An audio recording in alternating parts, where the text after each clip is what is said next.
how to increase the display size of your mobile device in a very easy method. So hey guys, welcome to this tutorial. In this tutorial I'll be guiding you through the steps on how you can easily increase the display size without having the need to customize each and every setting like font size and app icons. So what you can do in order to do this in a single go is simply click onto the settings of your mobile device, and then you will need to come here under the display and brightness.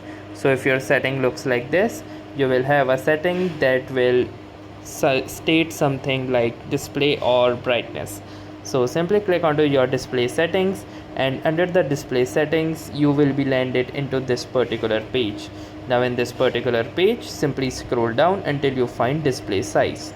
So from here choose this display size option and click onto this, and now to increase the display size simply click onto this large option and wait for the changes to get applied. And now you can see that my display size is now currently larger. So that's how easily you can choose a larger display size with just a single setting. So that was all for this tutorial. Thanks for watching and have a nice day.